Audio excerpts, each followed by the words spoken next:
semua, Assalamualaikum. Ketemu lagi. Kali ini kenapa judulnya cerita hospital bagku? Karena video ini aku buat setelah lahiran. Nggak lucu ya. Jadi waktu itu nggak sempat buat videonya sebelum lahiran karena aku pengen sharing dan ada beberapa tips yang mau aku bagi ke teman-teman. Jadi ya udah aku buat aja deh video ini walaupun buatnya setelah lahiran. Makanya judulnya jadinya cerita hospital bagku.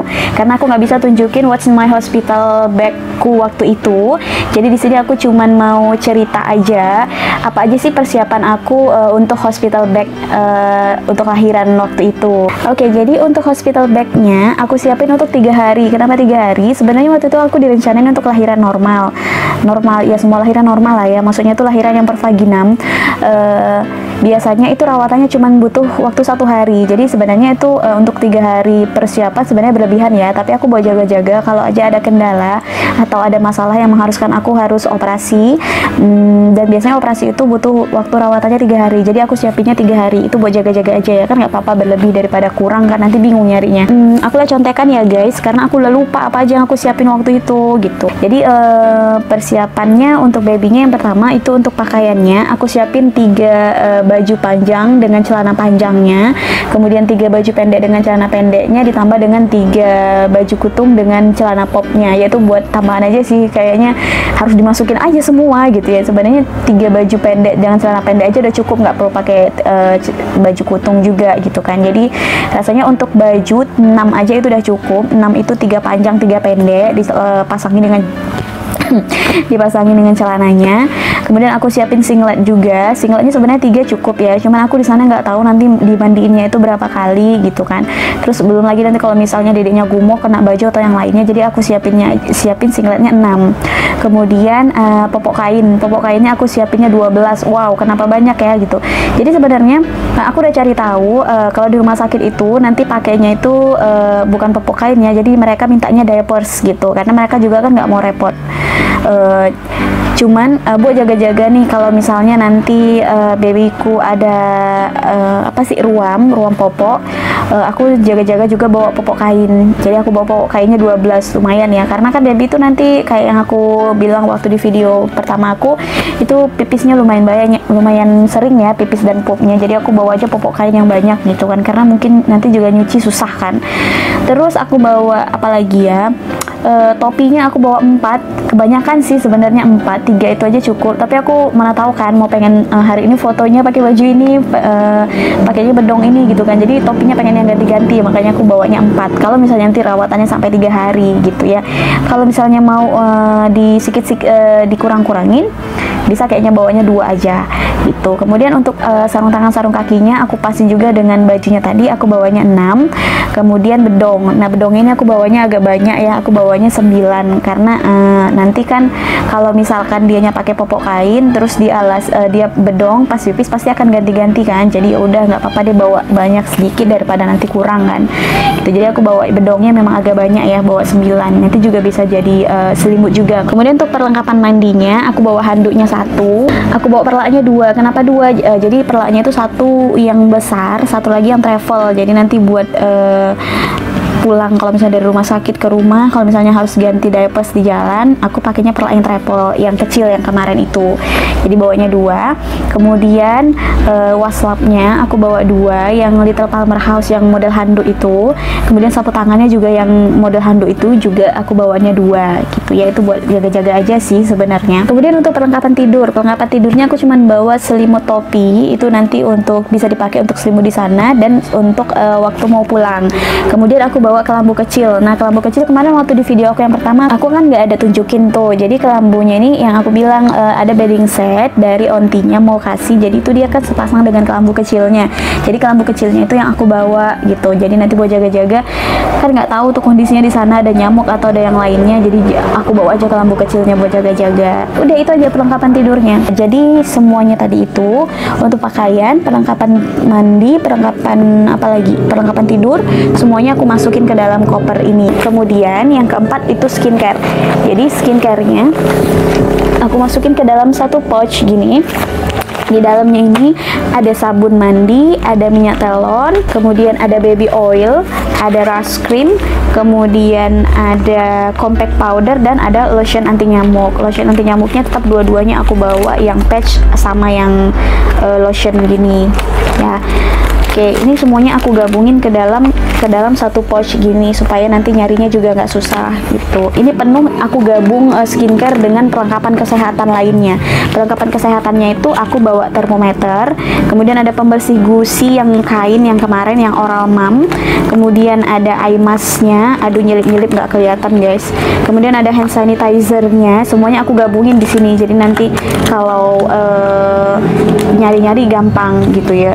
Ya ampun, ke rumah sakit kenapa bawa termometer gitu. Jadi kalau kita di rawatan itu, kalau misalnya kita rasa-rasa nih babynya demam, kan kita harus panggil perawat atau bidannya gitu kan. Terus nanti kita kasih tahu, mereka nanti baru ngambil termometernya gitu kan. Jadi butuh waktu gitu ya. Ya udah, kalau misalnya kerasa agak anget, di tem aja sendiri gitu. Nah, ntar kalau misalnya demam butuh panggil tenaga kesehatannya, baru kita panggil gitu sih kalau aku ya. Oke, ini jadi untuk skincare dan perlengkapan kesehatannya si Dede aku masukin semuanya ke dalam satu pouch kayak gini. Kemudian, nah ini sebenarnya ada perlengkapan laundry. Itu sebenarnya harus bawa pembersih botol dan sikatnya. Cuman waktu itu aku lupa masukin ke dalam. Ya ampun, sumpah itu kocak. Oke, udahlah. Jadi teman-teman jangan lupa ya bawa juga pembersih botol dan sikat. Kemudian untuk yang lain-lainnya, aku semuanya masukin ke dalam satu. Oh my god. Aku semuanya masukin dalam satu tas gini. Jadi ada tambahan tasnya lagi. Jadi di dalamnya ini aku isi ada ini ya, ada diapers. Kelihatan nggak? Sini. Di sini ya, ada diapers dedeknya. Ini diapersnya itu waktu itu aku bawa langsung satu bungkus semuanya. Karena kan kalau misalnya rumah sakitnya itu mintanya pakai diapers ya. Jadi kalau dedeknya sehari pipisnya bisa sampai 5-6 kali, satu bungkus itu yang isinya 24 rasanya cukup deh untuk 3 hari. Lebih baik lebih daripada kurang kan. Kasihan nanti keluarga nyari-nyari keluar beli-belinya kan jadi repot. Kemudian aku bawa tisu basah dan tisu keringnya juga di dalam ini. Nah, tisu basahnya itu aku bawanya 2, yang untuk dewasa, yang untuk kitanya, dan untuk dedeknya. Yang untuk dedeknya kemarin yang Pasio baby ya. Untuk yang dewasa serah lah apa aja. Bawa tisu basah juga. Jadi besok untuk ngebersihin pup dedeknya untuk di rumah sakit kayaknya aku masih pakai tisu basah karena kan besok repot kalau di rumah sakit itu ya. Kayaknya lebih cari praktisnya aja. Nanti kalau di rumah aku baru pakai cotton ball. Oke. Kemudian aku bawa sisirnya itu tadi aku masukin ke dalam pouch sini. Jadi semua perlengkapannya itu di sini. Di sisirnya aku masukin ke dalam pouchnya. Kemudian aku bawa gendongan, aku masukin ke dalam koper ini. Oke, kemudian ada perlengkapan dedek yang lainnya, itu adalah perlengkapan untuk menyusui. Nah, Allahu Akbar. Perlengkapan menyusuinya semuanya ada di sini kecuali bantal menyusui karena nggak cukup masuk sini, guys. Jadi di sini aku udah ada bawa pumping. Jadi di sini semuanya aku sudah siapin, ada pumpingnya. Ini udah lengkap lah ya peralatan pumpingnya dengan chargernya. Aku bawa kantong ASI juga. Ini yang nggak tahu sih fungsi atau enggak nanti, tapi buat jaga-jaga aja. Nyelipin cuman beberapa lembar aja kayaknya nggak masalah sih. Kemudian di dalamnya sini, di sini udah ada corong pompanya, kemudian cup feedernya dan lain-lain. Ini di bagian bawah sini. Jadi udah lengkap semuanya di sini. Tinggal nambahin apron menyusuinya. Aku masukkan aja dalam sini. Kali-kali aja pas harus menyusui dan ada keluarga yang lainnya. Kemudian bantal menyusuinya juga ya, bantal menyusuinya.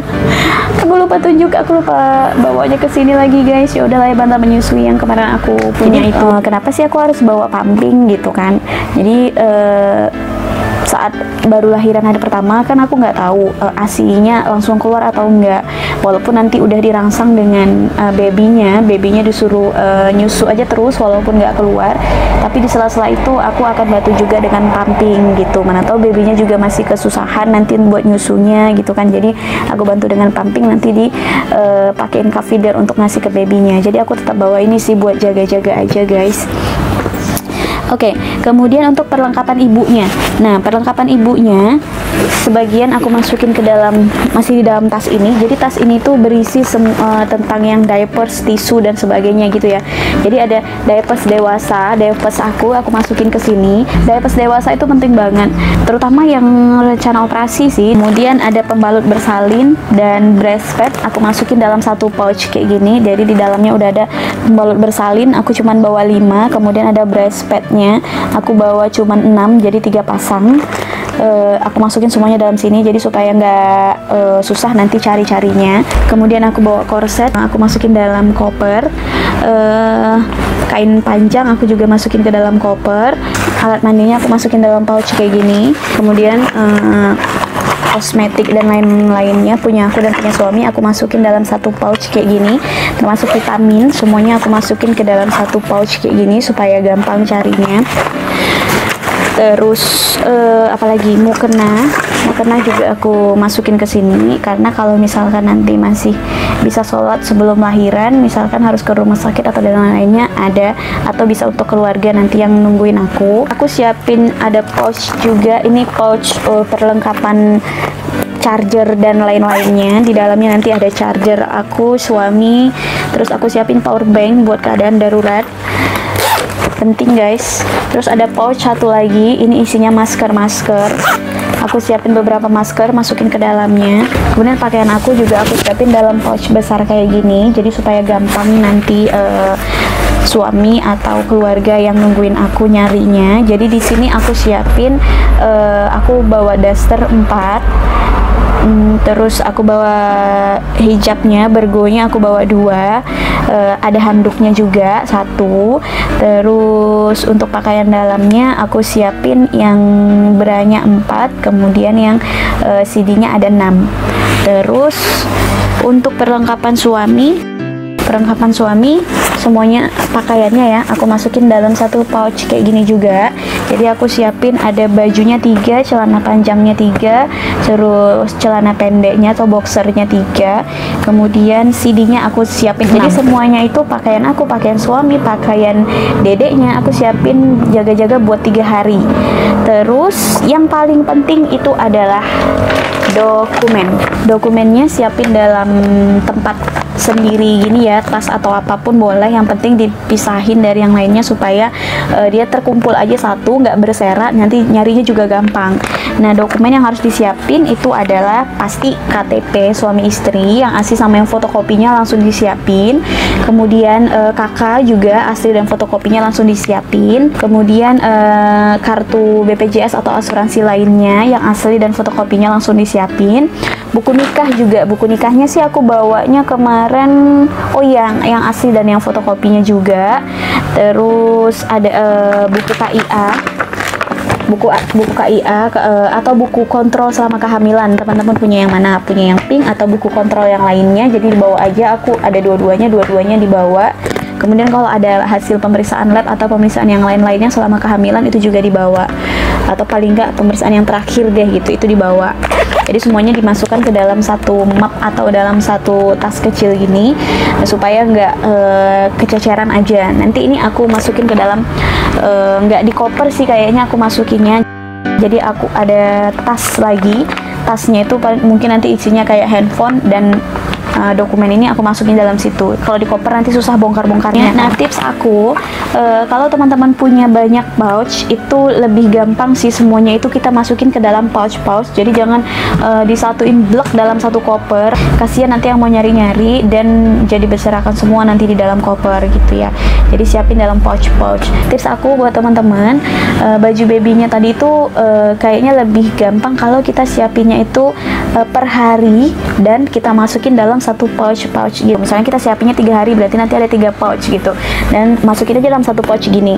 Dan nanti dalam pouchnya itu isi semua perlengkapan untuk dia 1 hari, mulai dari pakaiannya, singletnya, kemudian sarung tangan, sarung kakinya, topinya, bedongnya, terus diapersnya.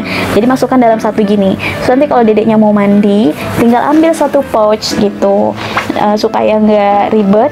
gitu. Nanti teman-teman bisa tulis di sini hari pertama gitu kan, terus nanti pouch berikutnya hari kedua, hari ketiga gitu.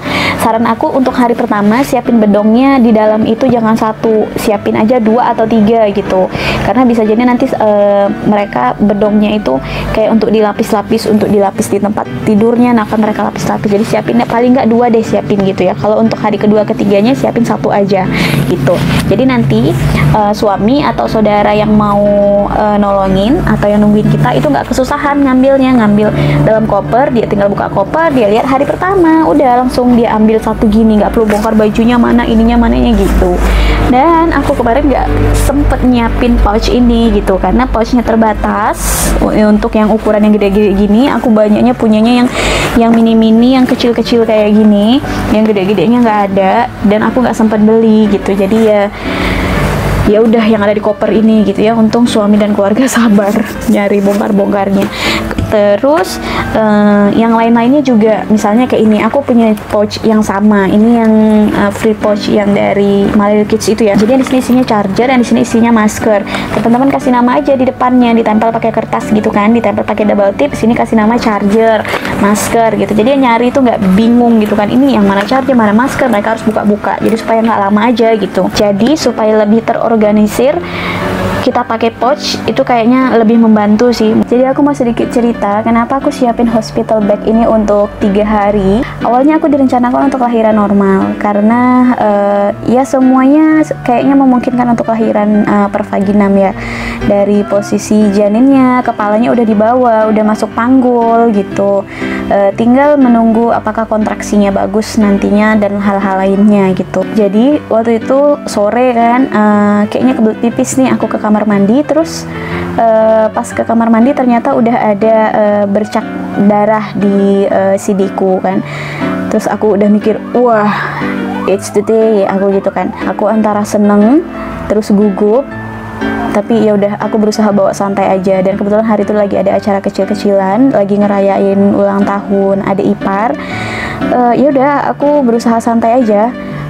Ya ikut di acara itu, ikut makan dan yang lain-lainnya gitu kan. Terus sore udah mulai tuh kontraksi, per berapa menit udah mulai kontraksi. Jam 10 malam itu makin terasa kontraksinya makin lebih sering sih. Aku masuk kamar jam 10 malam, tapi nggak bisa tidur karena kontraksinya sudah lebih sering. Jam 11 akhirnya, aduh kok kontraksinya lebih kenceng ya dari sebelumnya.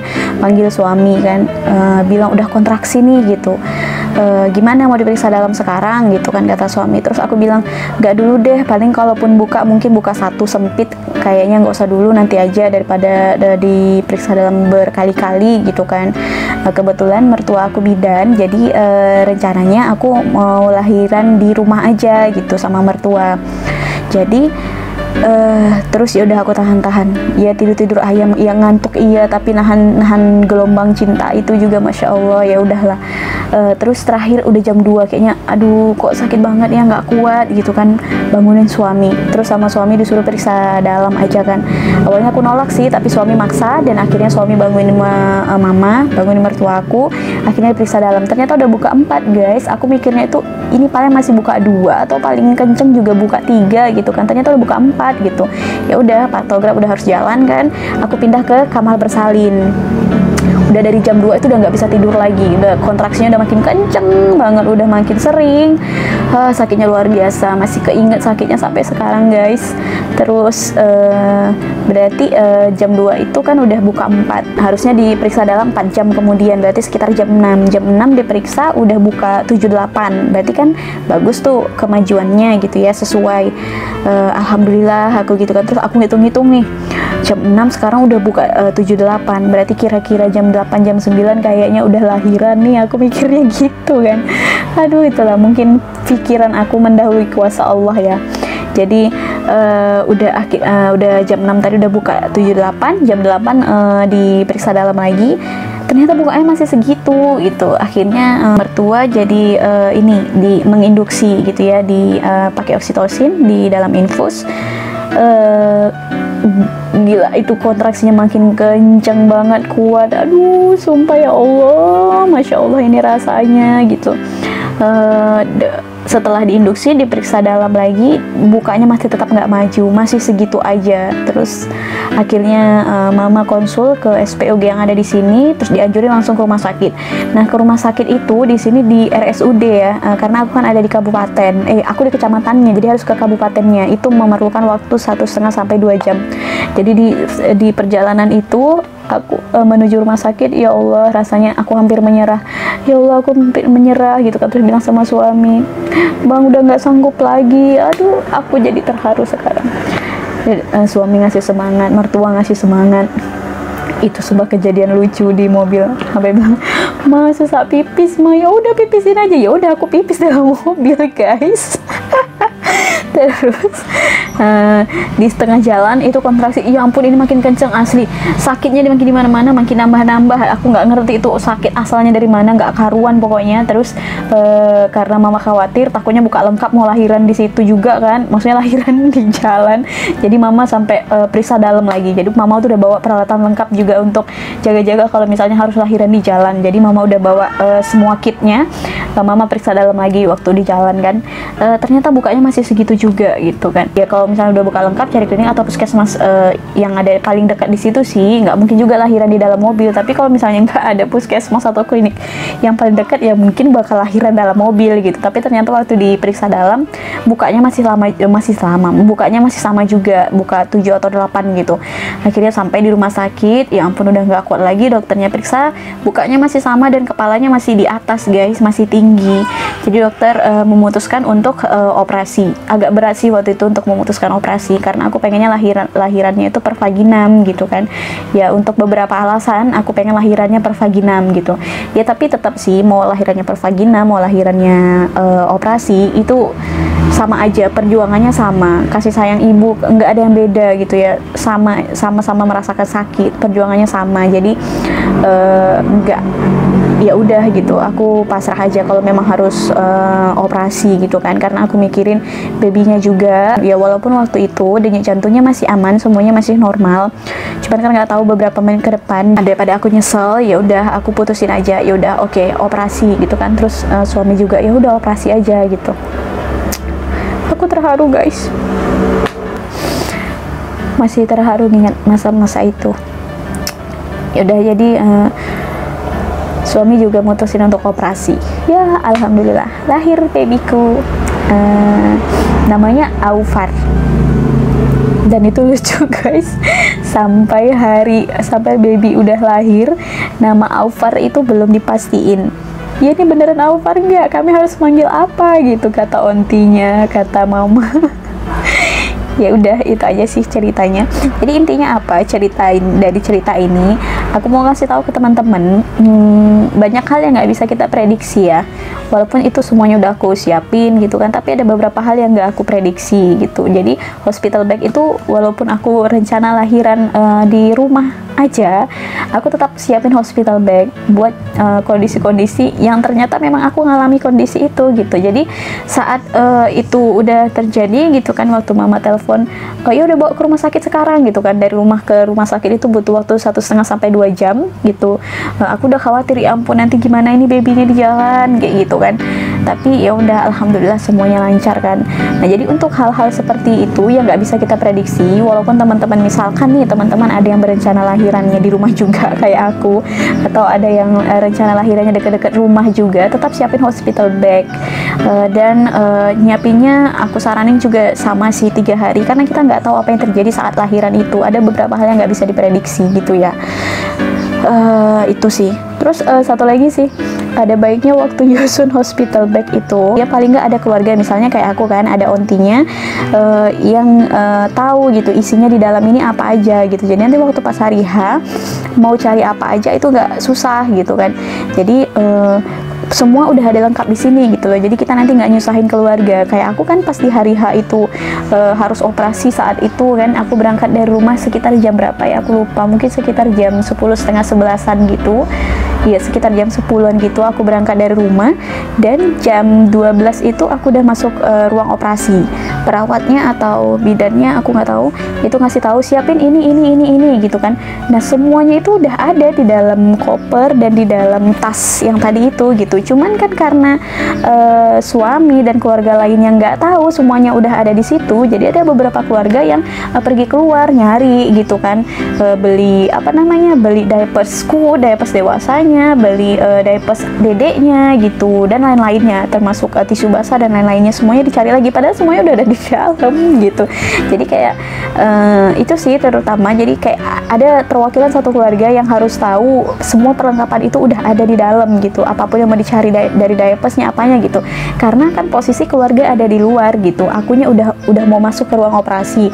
Perawatnya pasti ngasih taunya ke keluarga dong, nggak mungkin ke akunya, nggak mungkin akunya disuruh nyiapin, mbak siapin ini gitu kan, pasti ke keluarganya, minta siapin ini untuk babynya, siapin ini untuk ibunya gitu kan. Jadi semuanya itu sebenarnya udah ada di dalam gitu, jadi supaya keluarga juga nggak repot gitu kan, siapin semuanya dan kasih tahu salah satu perwakilan keluarga, nanti kalau mau cari apa-apa ada di tas ini gitu, kalau mau cari ini ada di tas ini gitu, jadi supaya nanti pas hari H itu nggak bingung gitu ya. Itu aja sih kayaknya. Doa aku sih buat ibu-ibu yang berjuang di sana untuk mendapatkan garis 2, semoga segera diberi amanah, masih sama doanya. Kemudian untuk ibu-ibu yang masih hamil, semoga diberi kesehatan untuk ibu dan babynya sampai lahiran, dan yang mau melahirkan semangat, kita semua para ibu hebat. Dan semoga diberi kelancaran dan kesehatan untuk ibu dan babynya. Di video kali ini aku pengen ngucapin terima kasih yang sebesar-besarnya buat semua yang udah bantuin aku waktu itu, mulai dari suami, mertua, adik-adik, saudara-saudara yang lainnya, semuanya udah benar-benar luar biasa sih waktu itu. Makasih ya semuanya, aku terharu guys, love you all. Makasih ya udah nonton video ini. Komen dong di bawah teman-teman gimana pengalaman kalian waktu ngelahirin gitu, terutama ngelahirin anak pertama ya, atau ya anak kedua, anak ketiga yang ada pengalaman yang wow yang bisa di-sharing ke teman-teman yang lain. Silahkan komen di bawah ya. Sampai ketemu di video berikutnya. Assalamualaikum.